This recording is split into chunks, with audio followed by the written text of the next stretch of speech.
bem? Hoje, antes de a gente entrar propriamente no átomo de hidrogênio, né, e finalizar toda essa parte que a gente começou falando aí da estrutura da matéria, né, e como se comportam as partículas e como a gente entende, né, a estrutura da matéria hoje, né, é interessante a gente voltar um pouquinho e falar também de alguns fenômenos que foram importantes nessa história toda aí, né? E o primeiro fenômeno que a gente começa falando aqui é exatamente o efeito fotoelétrico, né? E, entre outros, a gente vai envolver também, falar um pouquinho do efeito Compton e, basicamente, nessa história toda a gente está resumindo, né, a introdução da quantização de energia nesses fenômenos, certo? Então, relembrando aí alguns detalhes, né? No século XIX, né, nomes importantes como o James Clerk Maxwell, que foi um cara que estabeleceu as relações entre campo elétrico, campo magnético. Os campos elétrico e magnéticos se propagavam à velocidade da luz, então daí vem o conceito de ondas eletromagnéticas, que nós falamos bastante na última aula, né, usando todo aquele conceito de espectro eletromagnético. E a unificação, né, do eletromagnetismo com a óptica também.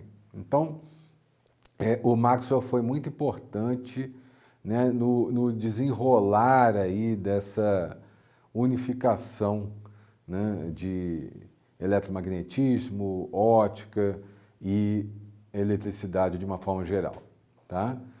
Depois, em 1887, o Hertz, né, Heinrich Hertz, que nós já mencionamos lá no início também, um cara que auxiliou muito, né, o próprio Faraday e permitiu o nascimento de uma nova era tecnológica, como a transmissão de informação através dessas ondas eletromagnéticas, e daí nasce o telégrafo sem fio e o rádio.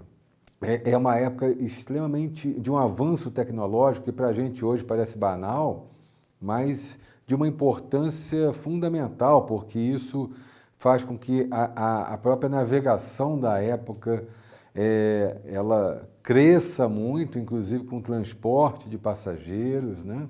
A gente está falando aí do final do século XIX e nessa época o nascimento do telégrafo sem fio permite, né, um avanço tecnológico gigantesco realmente na comunicação, né, que existia na época.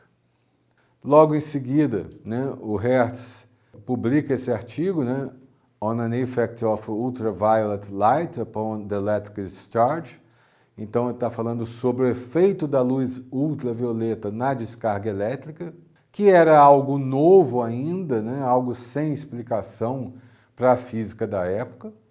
Em 1889 vem o Hawks falando de partículas de carga negativa, ejetadas da superfície de metais, como o zinco, sódio e potássio, que eram iluminadas com radiação ultravioleta. Então observem que o Hawks é um dos primeiros aí a mencionar, né, a falar de efeito fotoelétrico propriamente dito, né? E o efeito fotoelétrico, que depois, né, acaba sendo estudado também pelo Jeans, né, pelo Ralph Jeans, que a gente também mencionou algumas aulas atrás. Na virada do século aí para o século XX, né, 1902, o Philip von Leonard, colega do Hertz, mediu a relação carga-massa dessas partículas e confirmou que o aumento de centelhamento observado pelo Hertz era o resultado da emissão de elétrons, ou seja, fotoelétrons, né? Elétrons emitidos pela ação da luz, ok? Então, era um fenômeno importante que precisava ser investigado mais a fundo, né? E daí, a ideia, né, do fenômeno, do efeito fotoelétrico, ele basicamente fala de radiação interagindo com matéria, isso é extremamente importante, né, para as descobertas dessa época. No efeito fotoelétrico, a gente tem a emissão de elétrons, né, de uma superfície metálica devido à incidência de luz sobre a mesma. Que elétrons são esses, né? Elétrons da própria superfície metálica. Então, você tem fótons, né, que estão sendo incididos sobre uma superfície, tá? e a energia desse fóton é suficientemente alta, né, para que ejete o elétron daqueles átomos da superfície metálica, e então você tem o que a gente chama de radiação fotoelétrica. Então, Albert Einstein, em 1905, ele basicamente considera, né, a quantização de energia introduzida pelo Planck dentro desse conceito fotoelétrico. Isso vai ser importante porque depois, quando Einstein, né, ele ganha o prêmio Nobel, ele ganha por causa desse estudo, né, do estudo do fenômeno do efeito fotoelétrico, e não como muita gente pensa com relação à teoria da relatividade, mas sim em função do efeito fotoelétrico. Em 1916, o Robert Millikan, a gente já mencionou a respeito, né? Ele até comenta, né? Eu trabalhei 10 anos da minha vida testando a equação de Einstein de 1905. E, contrário a todas as minhas expectativas, eu fui compelido em 1915 a assegurar sua verificação experimental a despeito de sua razoabilidade, desde que ela parece violar tudo que eu sabia acerca da interferência da luz. Até porque, né, você está falando aí da ejeção de elétron, né, mas o elétron propriamente dito não era ainda comprovado, né, o próprio Millikan é que vai comprovar essa relação massa-carga logo adiante, né. Em 1921, então, o Einstein recebe o Prêmio Nobel de Física pelas suas contribuições aí à física teórica, né, em particular pelo seu efeito fotoelétrico. Vamos falar, então, um pouquinho, né, desse fenômeno de uma forma geral.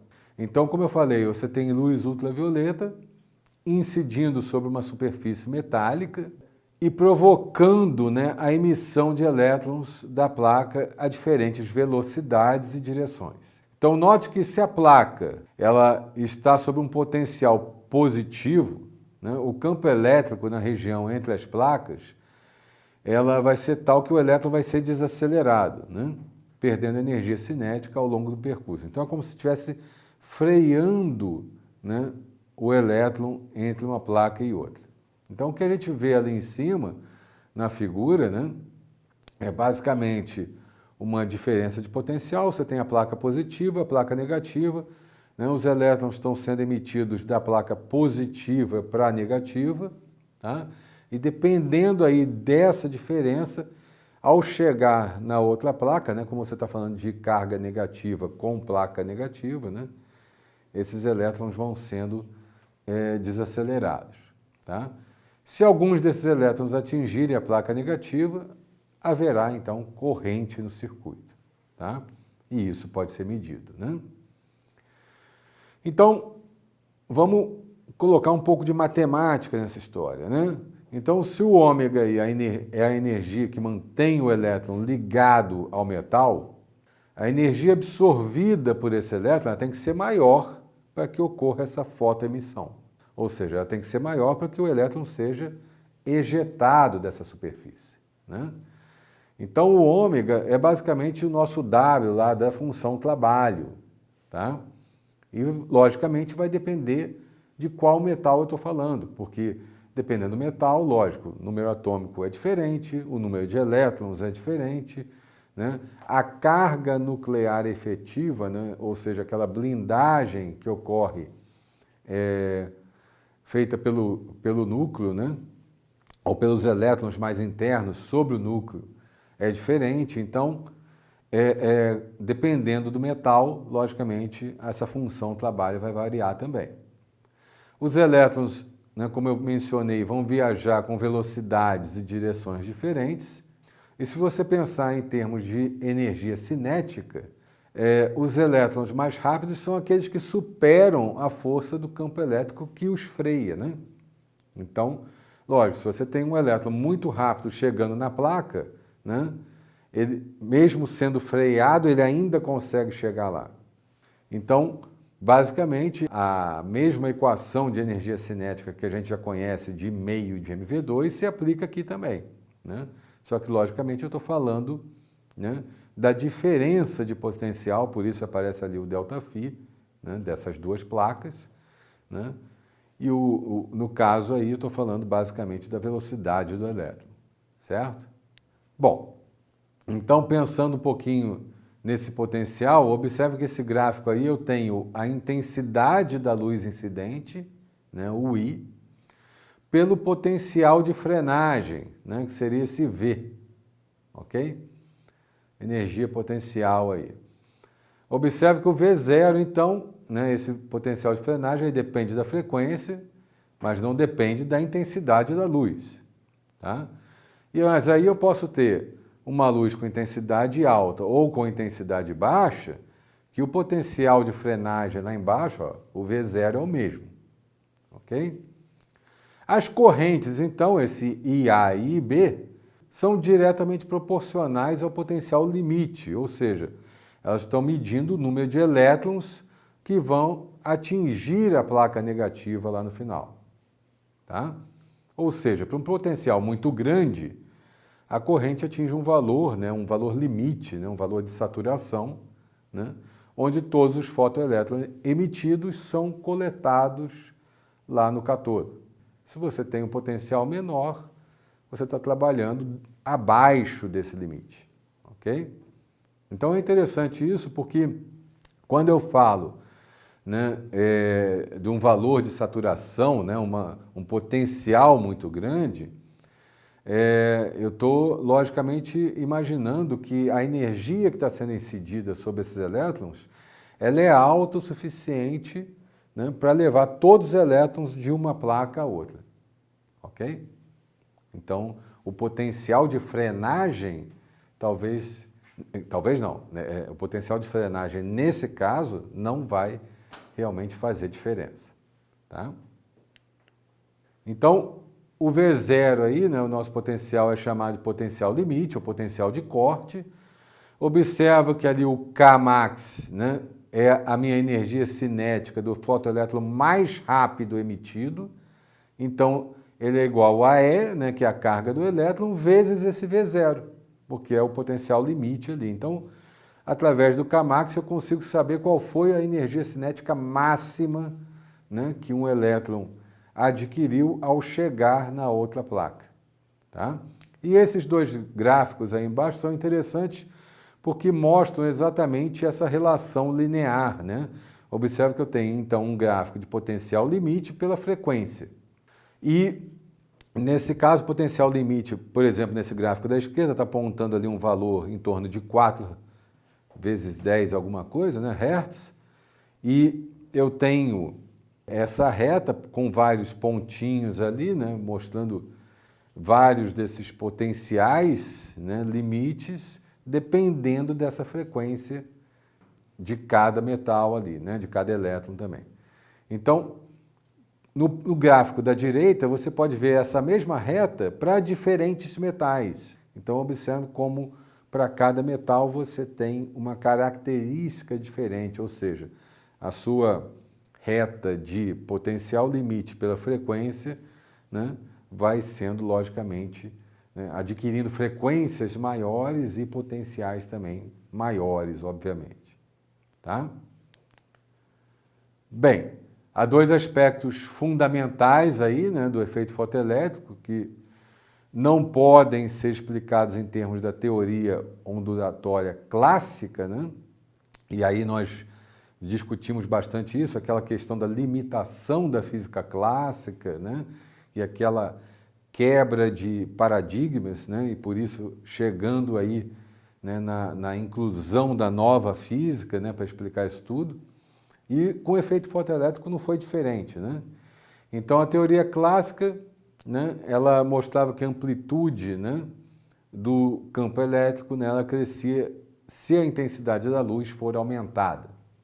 Ou seja, os elétrons oscilavam de acordo com o campo e eram desprendidos, né, da superfície metálica com energia cinética que dependia da amplitude, né, da intensidade desse campo. Tá? No entanto, experimentalmente, o que é que se observa? Que a energia cinética é independente da intensidade da radiação incidente, como eu acabei de mostrar.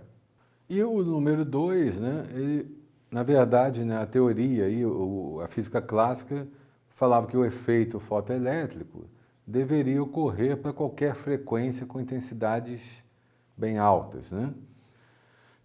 Experimentalmente, a gente percebe que há uma frequência limite, ok? A gente viu isso ali no gráfico, né? Então, que isso é logicamente uma característica do metal, né? Na qual abaixo dela nenhum elétron é ejetado, né? Porque aquele ali é o potencial de corte, né? Ali abaixo não tem mais nenhum elétron para ser ejetado. Independente da intensidade da radiação, como a gente também mostrou antes. E na qual, acima dela, a energia cinética dos elétrons ejetados varia linearmente com a frequência. Então, isso era um problema, né, que tinha que ser explicado, e o Einstein, né, se aproveita, né, num bom sentido da palavra, para usar a hipótese de Planck, né, adicionando a ela a proposta de que a radiação deveria existir na forma de pequenos pacotes de energia, né, que são os pacotes Hni, né, no ponto de vista matemático, né, Planck vezes frequência, né, energia, conhecidos como fótons. Então, quando eu falo nesse produto Hni, eu estou falando de fóton, ok? Então, observe que essa energia cinética, esse KE que eu estou falando aí, né, Kinetic Energy, né, de meio de MV2, ele é, do ponto de vista quântico, Hni menos φ. Ou seja, esse termo todo aí, né, seria uma representação de que a energia cinética de um elétron ejetado é igual à energia de um fóton incidente, né, o Hni é o fóton, né, incidente, menos a energia requerida para remover o elétron da superfície metálica, certo? Que é o φ ali que a gente acaba descrevendo daquela diferença de potencial, que logicamente é dependente ali do metal, né? Então, Hni menos φ é bem representativa, né? Esse último parágrafo aí nesse slide mostra para vocês bem a interpretação dessa energia cinética dentro do conceito de efeito fotoelétrico, tá? Já com a introdução de quantização de energia. Então, o Hni pode ser maior ou igual a φ, e quando ele for igual ao φ, eu posso dizer que essa frequência é minha frequência limite, né? Então, eu estou chamando ali de Ni0. Então, Hni0 vai ser igual ao φ, né? Ou seja, a energia dos fótons é igual àquela energia para desprender o elétron, então eles ficam ali, né, igualados, tá? Então, dessa forma, se eu coloco isso dentro da forma de energia cinética, né, Hni menos Hni0, né, eu estou considerando sempre que a frequência, né, Ni, é maior do que Ni0, ok? Sempre, tá? A função trabalho, né, o φ, é dado em elétron-volt, né, e o elétron-volt aí é da ordem de 1,6 vezes 10 a menos 19 joules, né? O Coulomb ali, né, que vezes 1 volt vai ser igual a joule. Então, Einstein obteve um valor muito próximo do valor de Planck para a constante, né, que o Planck definiu, né? Então, você vê aí uma coisa interessante que basicamente a união de conceitos que a gente viu ali dentro daquela teoria que envolvia radiação do corpo negro, né? Também agora com conceitos que envolvem esse fenômeno que é o efeito fotoelétrico. E eles estão unidos pelo H, né? Eles estão unidos pela constante de Planck, eles estão unidos pela quantização de energia, tá? Então, da mesma forma como eles tinham, né, problemas para explicar, né, dentro da teoria clássica o comportamento da radiação do corpo negro e também do comportamento desse efeito fotoelétrico, eles conseguiram essa saída através, né, da quantização de energia, tá? Então, observem nesse slide que eu tenho aí um bom resuminho, né, de tudo que a gente falou até agora, dentro do efeito fotoelétrico. A questão da energia é igual a Hni, essa equação vocês não podem esquecer de jeito nenhum, né? Está no sangue aí. Ela representa, né, a radiação na região, né, o VVIS, no caso, especialmente para a gente, dentro dessa região, é a região que a gente consegue identificar com o olho, né? Mas basicamente, né, a radiação fotônica, né, que a gente chama. Então, nós temos aí o fóton e a frequência da radiação é extremamente importante para descrever a ação desse fóton. Então, Hni menos Φ é igual a K, né, a energia cinética. Se você tem o Φ0, né, se você está falando do potencial no seu início ali, então eu posso dizer que a Hni zero, né, isso é igual a Hni zero, a frequência também inicial, frequência de corte, né? Então isso te dá o K máximo. E dentro desse conceito, você observa que você tem nesse gráfico à direita, Hni sobre E menos Hni zero sobre E é igual a V0, né? Então o potencial de corte, observa que eu estou falando ali de uma equação que é uma equação de reta, tá? E estou mostrando exatamente um gráfico aí que é uma reta de V0 em função da frequência.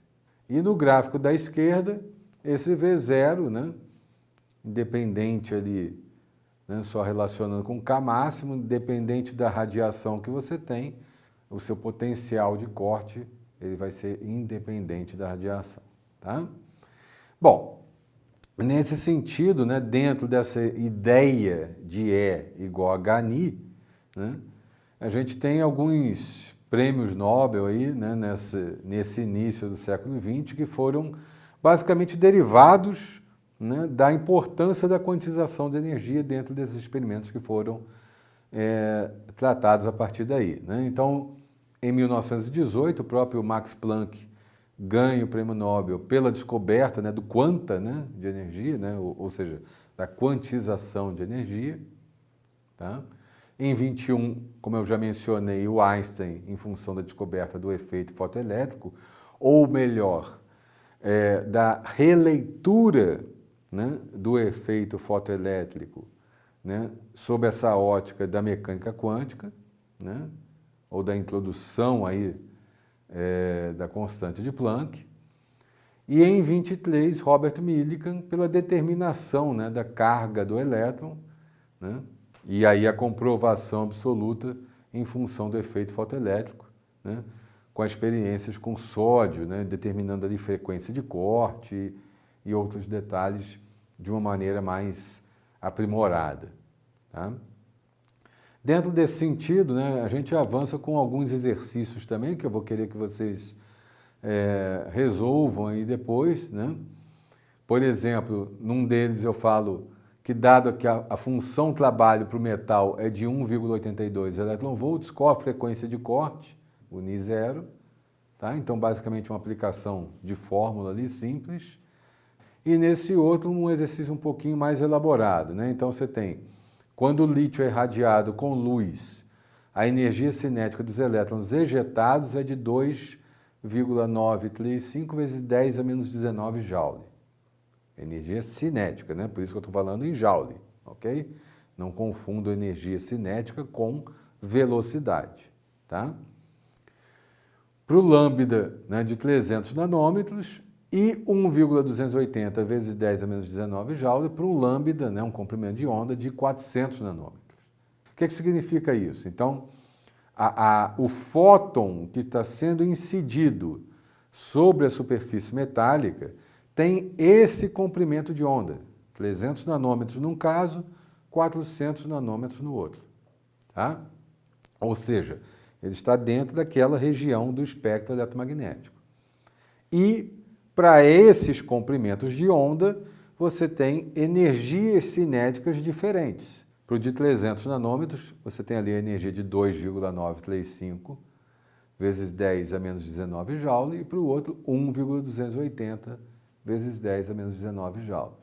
E aí eu peço para calcular a constante de Planck, ou seja, lógico, você já conhece a constante de Planck, né? Melhor ainda, você está calculando ela a partir da fórmula, ver se bate com a constante que você, né, já conhece. A frequência de corte, como no primeiro exercício, e a função trabalho do lítio, né, que é desse exercício aí, em elétron-volts. Ok? Bom, então uma vez já entendido, né, o que aconteceu aí com o fenômeno do efeito fotoelétrico, é interessante também a gente avançar sobre outros fenômenos, entender algumas contribuições importantes, né, como raio-x, por exemplo, né? A gente tinha até mencionado, né, que quando a gente viu aquela escala, né, de frequências e comprimentos de onda lá do espectro eletromagnético, que tinha várias regiões, né, dentre elas, lógico, o infravermelho, o visível, o ultravioleta, e tinha uma região grande ali que era dos raios-x, né? E é interessante a gente mencionar e falar um pouquinho desses raios-x que são extremamente importantes na química, né? Especialmente para identificação, né, para caracterização da estrutura química dos compostos, ok? Então, em 1895, né, o Wilhelm Röntgen, né, ele, enquanto estudava os raios catódicos, né, observou que um sal de bário, usado em outro experimento, emitia uma certa fluorescência. Então, estava lá o sal, lá no balão, lá no laboratório dele, e aquele sal estava emitindo, né, o tempo todo uma fluorescência que ele percebia. Então, num dado momento, enquanto investigava, né, a capacidade de vários materiais de reterem os raios, né, os raios catódicos, o Röntgen usou uma peça de chumbo durante uma descarga e viu então a primeira imagem, né, radiográfica. Ao contrário do fenômeno fotoelétrico, quando um elétron rápido perde energia cinética, né, ele pode emitir um ou vários fótons, né? E aqui o que a gente vê é um certo espalhamento também. Então, observa que a gente tem aqui exatamente a figura, né, a foto aí da primeira imagem radiográfica que se conhece, né, na história. Não pensem que a imagem é da própria mão do Röntgen, não é, é a mão da esposa dele, né? Por isso que ali parece ter um anel, alguma coisa do tipo, né? Não sei, mas é a mão da esposa dele, né? Não dele próprio. E aí, isso é interessante lembrar, né, que várias esposas de vários cientistas, elas trabalhavam juntos com eles, né, no laboratório, e logicamente ela também ajudava bastante ele nesses estudos sobre raio-x. Então nós temos ali na figura superior, né, o elétron, né, com uma determinada energia cinética, ele está propagando e ocorre um desvio, observe que, de acordo ali, né, com raio-x, né, ocorre um desvio, você tem um elétron com uma segunda energia cinética, um V2, né, ou seja, ele passa a ser, digamos, como se fosse um outro elétron, né, ele perde aquela energia, né? E observe que a energia, então, ela foi emitida, né, em outra direção na forma de fóton, né, de Hni. Então, de acordo com a mecânica quântica, quando, né, desacelerados, os elétrons se apresentam como fótons, ok? Então, o que a gente vê aí nessa ideia é exatamente que aquele elétron, né, ele passa a emitir energia como um fóton, tá? Então, basicamente, o que a gente tem aí seria, de certa forma, né, a grosso modo falando, não repitam isso em prova, né, mas é como se fosse o efeito inverso do efeito fotoelétrico, né? O efeito fotoelétrico, a gente tinha a incidência de fóton para a ejeção de elétron da superfície metálica. No caso do raio-x, você vê que o elétron, né, está sendo propagado, né, e ele passa a se desacelerar e emitir fóton, tá? Então, no balanço de energia aí, né, você tem a energia cinética 1 igual a energia cinética 2 mais Hni, certo? Dentro do que a gente viu daquela primeira figura, tá? Então, mais adiante, a gente fala um pouquinho mais ali da experiência dos irmãos Bragg, né, que é extremamente importante dentro do que hoje a gente conhece como difração de raio-x, né? Mas antes de chegar lá, vamos falar um pouquinho também de outro efeito, né, dar uma pincelada aí, que é o efeito Compton, descoberto aí em 1923 pelo Arthur Compton. Ele mostra a dispersão de ondas eletromagnéticas e ele comprovou a validade da teoria quântica através dessa dispersão. Então ele considerou a hipótese de Einstein, né, sobre os fótons, né, sobre o efeito fotoelétrico, e usando princípios de conservação de energia, lá mesmo da primeira lei, né, da termodinâmica, e de quantidade de movimento, o Compton obteve a relação entre lambda-I e lambda-D, através da equação abaixo. O que é o lambda-I e o que é o lambda-D, né? Então, o comprimento de onda, tá? Incidente e o desviado, né? E aí, através dessa diferença, né, desses comprimentos de onda, você consegue igualar ali H sobre mSc, né, ou seja, a massa do elétron vezes a velocidade de incidência, a velocidade da luz, que multiplica 1 menos o cosseno de θ. O cosseno de θ aí é exatamente o desvio, né, desse ângulo de incidência e desviado, né? E aí se confirmou experimentalmente a questão da hipótese do fóton, ou seja, observe que então a gente está falando de efeito fotoelétrico, a gente falou de raio-x, né, dentro das suas descobertas aí cronológicas, né, mas só efetivamente em 1923 o Compton confirma experimentalmente o fóton, né, dentro da teoria que o próprio Einstein já tinha colocado. Tá? Então, dentro disso foi conhecido hoje, o que é conhecido hoje como efeito Compton. Você tem a radiação na região dos raios-x, ali do espectro eletromagnético. Então, essa radiação, né, esses lambdas, então, estão dentro daquela região de raio-x, tá? E você consegue determinar o comprimento de onda Compton, né, do elétron, que é de uma constante ali de 2,43 vezes 10 a menos 12 metros. Então, esse é o comprimento de onda Compton.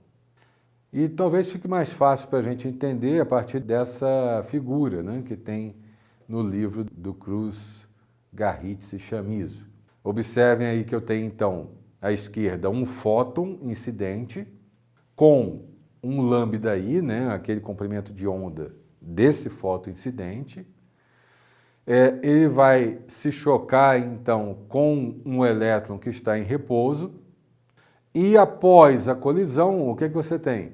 O espalhamento. Então, o fóton dispersado tem agora um comprimento de onda diferente, né, o lambda-D, e o elétron, né, ganhou energia, está em movimento e sai em outra direção. Então, isso aí é basicamente a figura que resume para a gente muito bem a ideia, né, de efeito Compton, a ideia que está por trás desse estudo com raio-x. Tá? Lembrando que o efeito Compton foi feito, né, ainda sobre incidência dentro da região de raio-x. E aí, comparando os dois, eu tenho ali o efeito Compton e o efeito fotoelétrico, né? Então, no efeito fotoelétrico, eu estou falando do elétron ligado, ou seja, o elétron que já está na superfície metálica, né? Ele faz parte de uma estrutura metálica dos átomos, né? No efeito Compton, esse elétron está livre, ele está em repouso, isolado, né? No efeito fotoelétrico, eu tenho o fóton absorvido pela superfície metálica. No efeito Compton, eu tenho o fóton sendo espalhado após o choque. Tá? E no efeito fotoelétrico, eu estou falando da radiação de baixa energia, né? Falando da radiação na região do ultravioleta visível. Tá? No efeito Compton, a radiação de alta energia na região dos raios-x. Então, a gente já tinha falado ali do Planck, do Einstein, do Millikan, e aparece na nossa lista agora o Compton, né, em 1927, que ganha o prêmio Nobel também pela descoberta, então, desse efeito.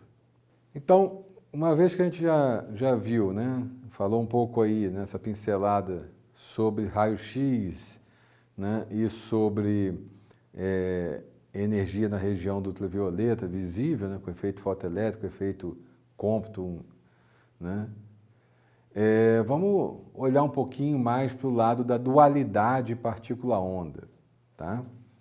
Então, a partir da explicação do Einstein, né, sobre o efeito fotoelétrico, a luz, né, em sua interação com a matéria, comporta-se como se fosse constituída por partículas. Então, imagina, aquele momento que a gente está falando ali do efeito Compton, né, e daquele espalhamento, né, você tem a incidência de fóton, ele tira um elétron do repouso e a partir desse choque há um desvio, né, de trajetória. Sai o elétron para um lado, sai energia, né, na forma de fóton para o outro lado.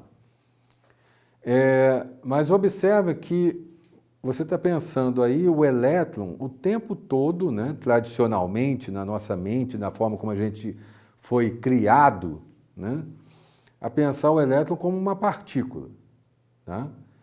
E aí eu desafio vocês a pensar o elétron como luz, ok?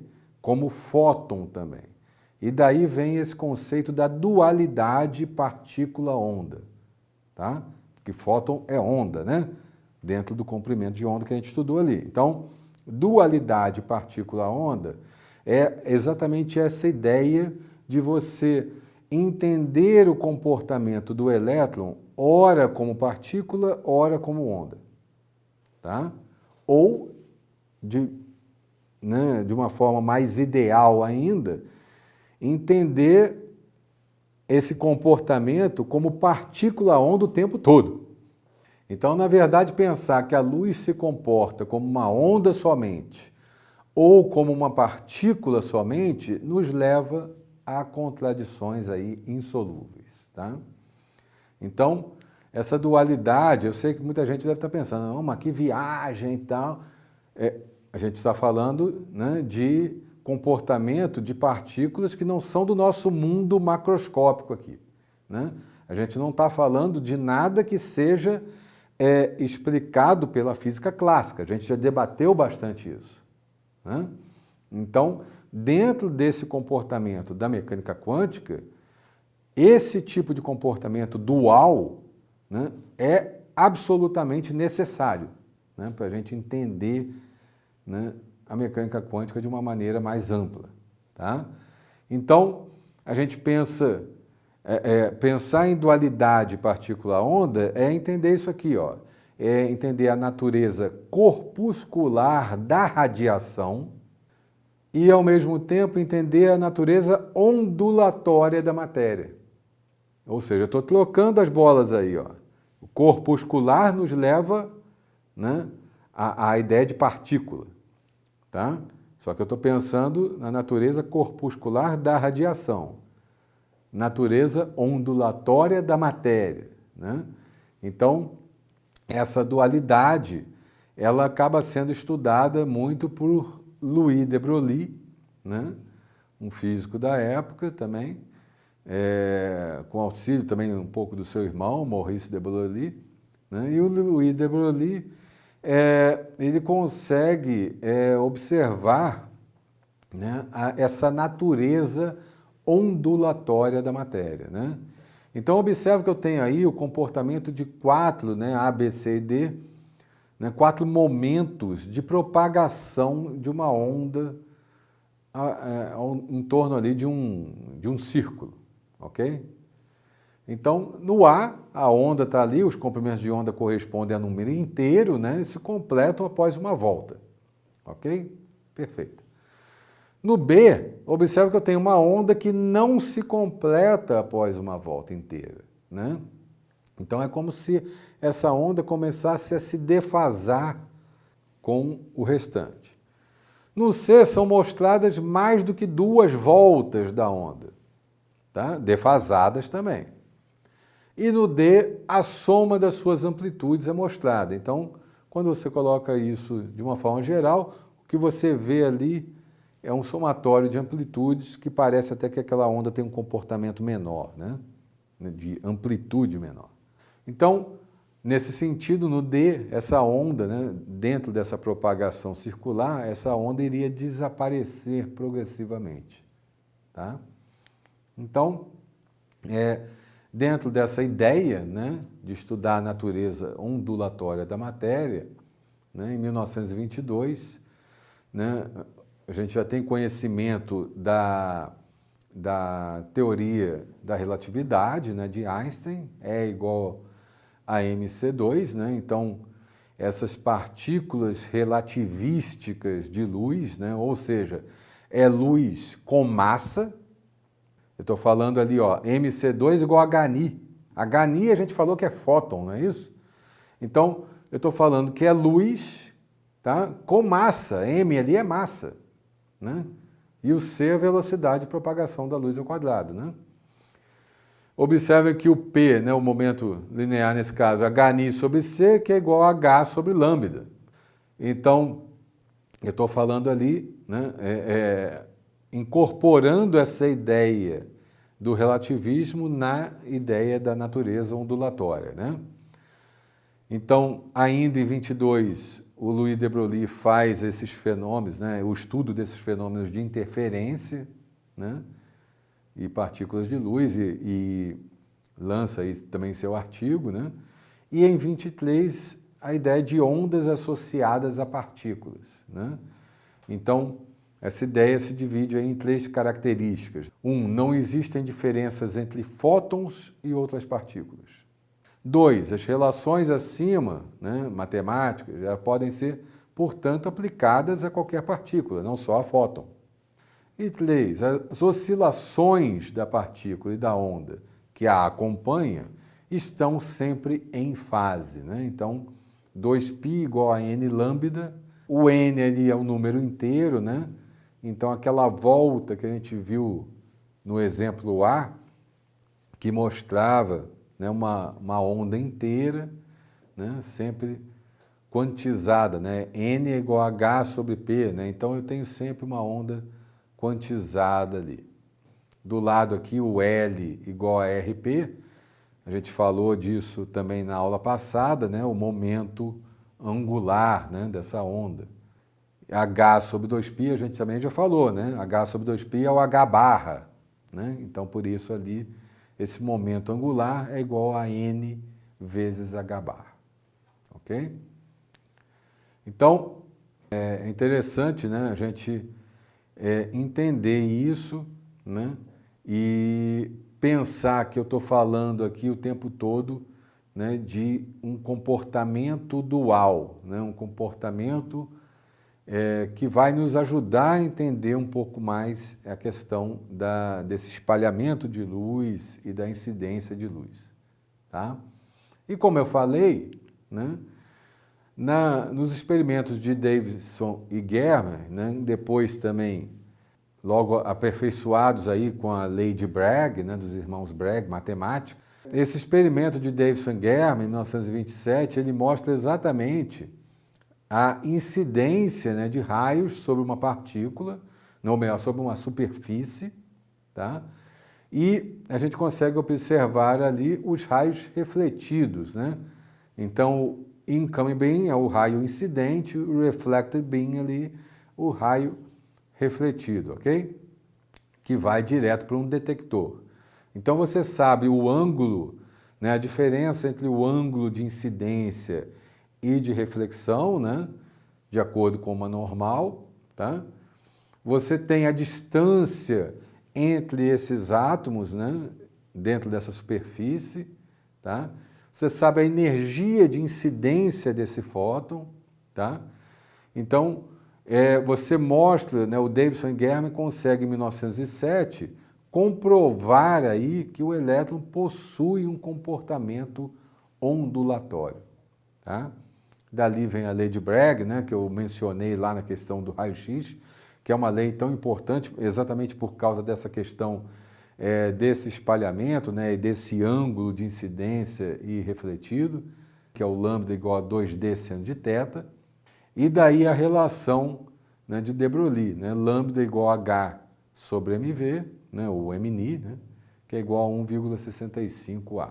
A relação de de Broglie, portanto, é uma relação verdadeira a partir desse experimento de Davidson e Germer. Tá? Então, é legal que vocês provavelmente estão percebendo que vários desses experimentos, eles acabam tendo uma comprovação efetiva algum tempo depois, né, com outros experimentos. Né? Então, você gera toda uma teoria e, né, dentro do conceito, logicamente, da mecânica quântica, né, e logo depois novos experimentos comprovam isso. Né? E aí você tem, né, portanto, ali em 1929, o Louis de Broglie ganhando o Prêmio Nobel pela descoberta da natureza ondulatória dos elétrons, e em 1937, o Davidson e o Thomson, né, o Thomson também e o Germer, né, pela descoberta experimental da difração de elétrons por cristais, né, que é tão importante, como eu mencionei, na caracterização de compostos químicos hoje. Né, o que a gente volta também a falar lá no finalzinho, na parte 3 da nossa disciplina, ok? Então, por hoje é isso aí, né? Essa semana eu quero que vocês estudem bastante, revejam esse vídeo, né? Olhem esses detalhes desses fenômenos todos que nós estudamos aí, para entrar depois na discussão sobre o átomo de hidrogênio. Falou? Obrigado, pessoal. Até mais.